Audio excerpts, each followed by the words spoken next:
letak bahwa itu mengatakan meyakini bahwasanya orang-orang kafir itu bertauhid rububiyah. Di mana letak kesalahannya? Nah, di dalam kitab Ar-Risalatul Mufidah, Ibnu Abdul Wahab mengatakan begini. Amma tauhidur rububiyah fahuwa alladhi aqarra bihil kuffar ala zamani Rasulullah sallallahu alaihi wasallam. Adapun tauhid rububiyah adalah tauhid yang diikrarkan oleh orang-orang kafir pada zaman baginda Nabi sallallahu alaihi wasallam. Mereka berikrar dengan tauhid rububiyah. Jadi orang kafir itu bertauhid rububiyah. Orang kafir bertauhid loh, tauhid rububiyah. Nah, yang jadi pertanyaan, Pak, sejak kapan ajaran salafus saleh mengajarkan kita bahwa orang kafir itu bertauhid? Kapan terjadi itu? Itu harus dipertanyakan. Sekarang begini, hilangkan tauhid itu, rububiyah aja. Rububiyah kan, iya. Ini terus penulisan ini salah berarti. Ibnu Abdul Wahab salah. Atau mau lihat lagi, Pak? Memaknai tauhid rububiyah yang dimaksud kepada orang kafir itu, rububiyah itu mereka meyakini saja bahwasanya Allah itu maha menciptakan, maha memberi rezeki, maha menghidupkan dan mematikan. Memang orang kafir itu percaya demikian. Makanya di zaman belakangan imam-imam yang membagi tauhid menjadi tiga itu agar bisa membedakan yang mana orang-orang yang berakidah yang berakidah yang benar, jangan sampai terjumus kepada kesyirikan. Makanya dibagi jadi tauhid uluhiyah. Mereka tidak meyakini keesaan Allah, mereka malah buat syirik. Sampai sekarang kan begitu kaum muslimin sekarang. Mereka meyakini Allah itu memberi rezeki, memberikan rezeki, menyembuhkan. Mereka mengatakan seperti itu, tapi masih menyimpang dari tauhid uluhiyah, mengesahkan Allah. Seperti datang ke dukun. Itu makanya ulama membagi metode tersebut. Gitu. Sudah, Pak? Hilangkan kata tauhid itu. Rububiyah lah, pengertian rububiyah. Rububiyah kan pengertian kan itu. Jadi yang Ibnu Abdul Wahab tulis ini salah. Penerjemahnya itu hanya metode, metode agar orang awam membaca itu paham. Tidak mungkin dijelaskan rububiyah. Pasti maknanya juga kayak tauhid. Gitu. Aku kata dia. Baca sendiri.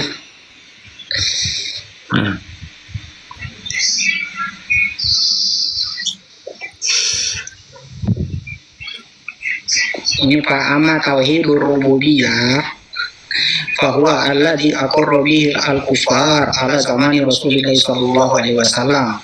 Dan pendalilannya itu kul may yarzuqukum minas sama'il akhir. Ayat ini mengatakan orang musyrik. Dikatakan musyrik orangnya, namanya kalau musyrik ya bukan bertauhid, kalau bertauhid bukan musyrik. Itu dua hal yang ini, Pak. Benar. Iya. Jadi maksud benar, orang yang musyrik itu belum tentu dia bertauhid, tapi satu, tauhid uluhiyah yang dimaksud. Bukan tauhid rububiyah. Tauhid uluhiyah. Dia mengesahkan Allah tanpa ada tandingan-tandingan. Itu seperti dalam kitab usul salat kan sudah dijelaskan. Lama bulan berhaki Allah, tidak ada sesembahan yang berhak diibadahi selain Allah Subhanahu wa taala. Itu kan sudah dijelaskan. Makna la ilaha illallah. Di dalam seperti yang antum katakan kemarin yang anda dengar dalam antum baca kitab kemarin referensi antum bahwa tauhid rububiyah itu sudah mencakup tauhid uluhiyah, ya kan? Itu memang benar juga itu termasuk. Tapi yang untuk memilih kebenaran akidah seseorang itu dilihat dari tauhid uluhiyah. Makanya ulama mengatakan orang kafir itu mereka hanya meyakini tauhid rububiyah. Tauhid uluhiyah mereka tidak meyakini karena mereka masih ingin membuat berhala tandingan Isa sebagai Tuhan. Begitu, akhi. Ya. Mungkin sama. referensi yang saya bacakan ini Untuk memahami tersebut, memahami tauhid tiga itu mungkin ada dari pihak, misalnya pihak antum mungkin memahaminya juga agak lain gitu. kok agak lain, kita baca kitabnya kalian kok agak lain gitu. Iya. Begini Pak ya, Iya. kalau antum membenarkan referensi yang saya bawa dari kitab Misbahul Anam yang ditulis Syekh Alawi Al-Haddad, tauhid uluhiyah sudah tercakup di dalam tauhid rububiyah. Bahasa simpelnya tauhid rububiyah mencakup tauhid uluhiyah. Iya. Benar. Imbasnya, benar kan? Imbasnya, ketika dia bertauhid rububiyah, maka dia bertauhid uluhiyah. Ketika dia bertauhid uluhiyah, maka dia bertauhid rububiyah. Ketika dia tidak bertauhid rububiyah, maka dia tidak juga bertauhid uluhiyah. Ketika dia tidak bertauhid uluhiyah, maka dia tidak juga bertauhid rububiyah. Nah, Ibnu Abdul Wahab dibedakan. Ada orang bisa bertauhid rububiyah, tapi tidak bertauhid uluhiyah. Kan bertentangan dua pendapat ini bertentangan. Saya ambil contoh dukun. Dukun itu dia meyakini Allah itu maha menyembuhkan. Allah itu maha menyembuhkan. Itu. Iya. Jangan katakan dukun mengatakan begini. Itu datang orang untuk menyembuhkan misalnya, yang menyembuhkan itu Allah, dikatakan begitu. Tapi yang menjadi permasalahan itu tauhid uluhiyah. Dia masih meyakini bahwasanya ada jin yang bisa membantu dalam proses penyembuhan juga. Oke. Ya. Makanya dibedakan, ulama sudah membedakan tauhid rububiyah dan uluhiyah itu agar tidak melenceng dari akidah Ahlus Sunnah. Itu yang kita pahami. Ulama siapa yang membedakan? Dulu Ana juga pemahaman seperti antum, meyakini bahwa tauhid rububiyah, bahwasanya orang sudah meyakini tauhid rububiyah berarti sudah mencakup kesemuanya uluhiyah. Ana paham begitu dulu. Tapi ternyata Ana pelajari, Ana kaji, ternyata betul Ana yakini Allah itu mereka, tapi Ana masih melakukan kesyirikan, masih mempercayai jimat. Itu karena Anda tidak memiliki akidah yang benar, yaitu tauhid uluhiyah. Itu apabila kita sudah mempelajari tauhid uluhiyah, maka kita terbebas dari bentuk kesyirikan apapun, tandingan selain Allah Subhanahu wa taala. Tidak meyakini lagi dukun, tidak mendatangi dukun lagi. Tidak mengakui lagi Isa sebagai Tuhan dan berhala-berhala lain.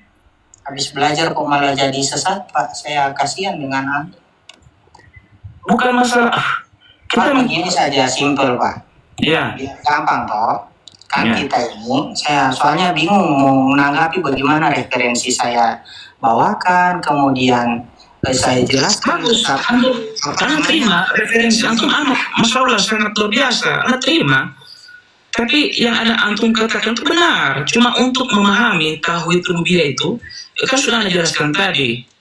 Yang ketika antum sudah jelaskan juga tadi, tauhid rububiyah sudah mencakup tauhid uluhiyah. Tapi yang sebenarnya yang terjadi di lapangan, orang kafir itu tidak mengakui tauhid uluhiyah. Mereka masih mengakui Isa itu sebagai sebagai Tuhan. Itu. Mereka dikatakan kafir, tidak boleh dikatakan bertauhid. Iya, ini maksud mereka itu tidak bertauhid, ya tauhid uluhiyah. Rububiyah mereka masih meyakini. Jadi kita menganggap orang kafir bertauhid.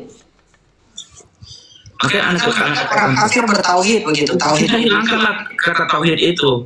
Kita kembali ke rububiyah dan uluhiyah saja. Di sini di kitabnya Ibnu Abdul Wahab ditulis bertauhid. Kalau hilangkan kata bertauhid itu berarti hapus kata tauhid dari kitabnya Ibnu Abdul Wahab.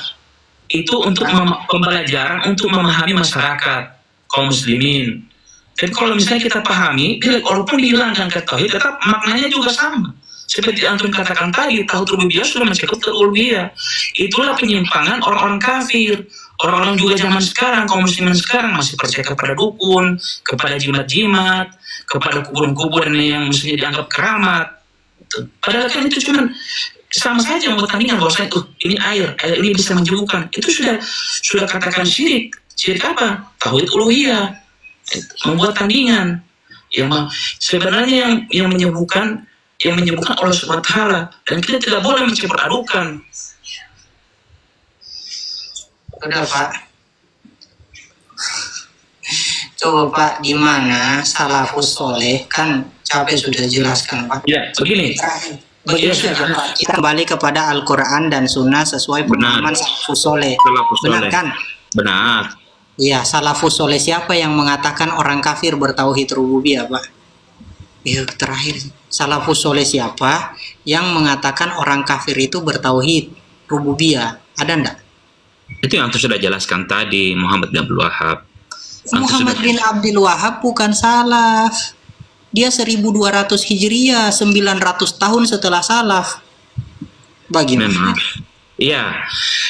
Memang Imam Syafi'i tidak pernah mengatakan membagi tauhid, tidak pernah. Itu yang saya katakan tadi, ulama hanya sebagai metode pembelajaran itu. Sekarang begini, kita lewatkan. Tanya pembagian tauhid Pak, bukan pembagian sekarang tauhid. Begini, ya, oke, anak ikuti referensi antum. Sekarang antum sudah jelaskan tauhid asma wa sifat, kemudian tauhid rububiyah. Sekarang tauhid uluhiyah. Di mana letak kesalahannya orang-orang Wahabi yang antum maksudkan? Penyimpangannya dalam memaknai tauhid uluhiyah. Pak, dua itu apakah tidak cukup? Memang harus menyimpang semua begitu. Saking bobroknya ini harus ditanya penyimpangannya semua. Pak satu saja di dalam 3 ini bermasalah, sudah bermasalah semua. Iya kan antum sudah jelaskan tadi tauhid rububiyah, bahwasanya orang kafir itu tidak bisa dikatakan bertauhid. Nah, orang-orang Wahabi mengatakan itu bertauhid. Oke. Sekarang tauhid uluhiyah, bisa antum referensi antum sekarang kan itu antum belum jelaskan. Supaya anda bisa dengar, anda juga belajar dari antum. Ya, masalahnya tadi Pak, membagi ketika dibagi rububiyah dengan uluhiyah maka sudah salah. Kita mengatakan orang bertauhid uluhiyah tapi orang bertauhid rububiyah tapi tidak bertauhid uluhiyah, itu satu kesalahan.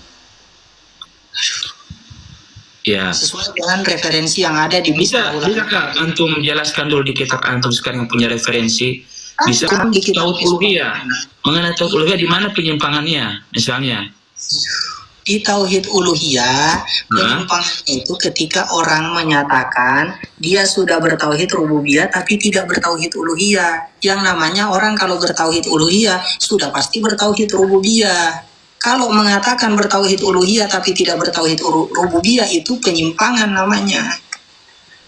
Kalau menyalahkan di dalam konsep rububiyah sudah pasti salah di konsep uluhiyah. Iya, betul itu. Makanya tidak perlu kalau perkara yang idgham Pak, tidak usah ditanya lagi. Ya, maksudnya lebih rinci referensi tauhid uluhiyah itu apa, supaya juga netizen di bawah juga belajar mengenai antum katakan itu referensi. Bisa Kak antum jelaskan?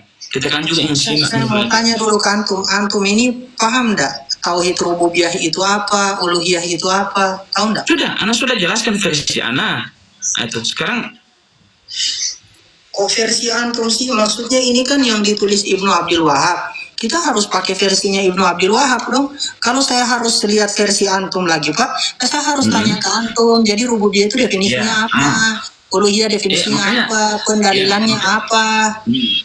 Makanya anak tanya sama antum, karena antum sudah jelaskan tauhid rububiyah. Gini, itu kesalahannya yang Wahab meyakini bahwasanya Ibnu Utsaimin bin Baz juga mengatakan bahwasanya orang kafir itu bertauhid. Oke, itu sudah mengenai tauhid rububiyah, asma wa sifat. Antum sudah menjelaskan mengenai penyimpangan orang-orang Wahabi masalah fisik, penyerupaan makhluk. Nah, itu sudah jelas. Sekarang tauhid uluhiyah. Di mana letak tauhid uluhiyah sekarang? Kalau sudah salah di tauhid rububiyah, jelas salah di tauhid rububiyah, Pak. Iya, di mana letak kesalahannya? Kan tidak mungkin. Ya Allah, kita mengatakan orang tidak bertauhid uluhiyah, orang bertauhid uluhiyah tapi tidak bertauhid rububiyah, itu sudah salah. Iya, memang sudah salah. Kalau misalnya antum katakan kami salah, oke. Ya sudah, kalau sudah salah ngapain ditanya lagi kesalahannya apa? Sekarang pokoknya kan satu tauhid uluhiyah itu bisa antum jelaskan. secara detail apa yang dimaksud dengan tauhid uluhiyah. Misalnya versi antum, karya antum, atau misalnya ini penyimpangannya tauhid uluhiyah dari versi Wahabi. Itu saya mengatakan begini. Itu. Tadi kan sudah saya jelaskan. Maksudnya antum mau minta penjelasan apa sih tauhid uluhiyah itu begitu? Iya. Aduh, antum sendiri nggak paham tauhidnya antum tentang rububiyah, uluhiyah, asma wa sifat itu nggak paham, nggak ada gambaran begitu? Sudah, anda sudah jelaskan tadi. Tauhid uluhiyah itu mengesahkan Allah. Cuma kan versi antum, referensi antum. Coba tauhid rububiyah itu apa, Pak? Anda mau jelaskan lagi? Saya jelaskan tauhid rububiyah itu apa, tauhid uluhiyah itu apa, terus bedanya di situ di mana? Bedanya dua itu ada di mana? Kan sudah jelas, anak kan tidak bilang bid'ah. Cuman anak kan sudah jelaskan tadi rububiyah itu Allah memberi, mematikan, menghidupkan, dan Allah menyembuhkan. Tauhid uluhiyah Allah mengesahkan Allah mengesahkan tanpa ada tandingan selainnya. Asma wa sifat, asma Allah melihat tanpa ada tandingan dengan makhluknya. Itu. Bedanya uluhiyah dengan rububiyah di mana? Masalah mengesahkan Allah. Ya, di sebelah mana? Perbedaan spesifik antara uluhiyah dan rububiyah itu ada di mana? Anda kan sudah jelaskan tadi contoh dengan dukun. Dukun meyakini bahwa Allah itu mau memberi, mau menyembuhkan. Saya tidak tanya contoh, Pak. Yang saya tanya perbedaan al-farqu bainahuma aina, ada di mana? Iya, perbedaannya mengesahkan Allah. Mengesahkan Allah dari sudut pandang, kalau rububiyah dari sudut pandang apa? Tauhid uluhiyah itu Allah itu tidak ingin dibuat tandingan-tandingan selain Allah. Jadi tidak ada satupun yang bisa memberi, tidak bisa memberi, menghidupkan, mematikan kecuali Allah. Itu tauhid uluhiyah.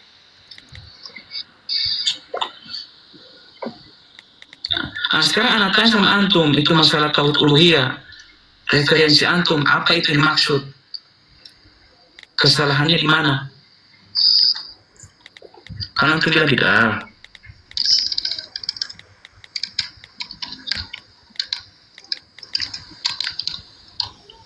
Anda sudah akui, ya. Anda sudah akui, antum bilang kata oke. Anda sudah screenshot lagi tadi. Kemudian tauhid rububiyah, oke, Anda terima. Kafir tidak boleh mengatakan orang kafir itu bertauhid. Oke, Anda terima. Sekarang tauhid uluhiyah.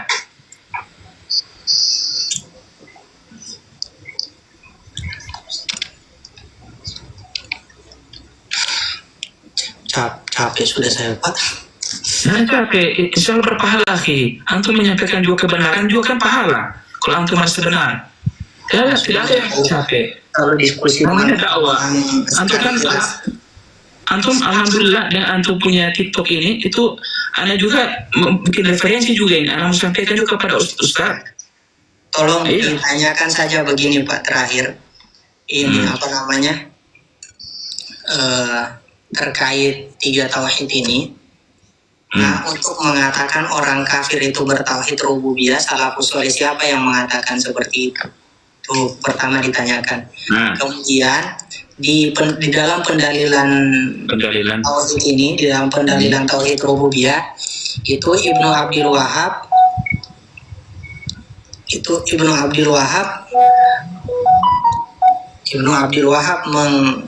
sabar pada penting soalnya dari orang penting.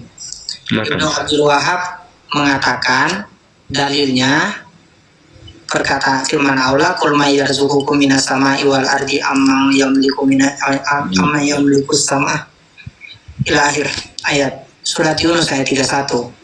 Nah, di tafsir At-Tabari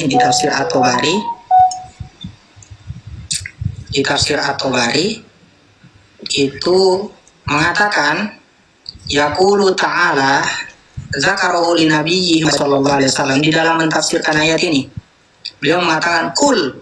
Di dalam ayat kul itu kemudian ditafsiri dijelaskan dengan ya Muhammad liha ula'il musyrikina billahil awsana wal asnama.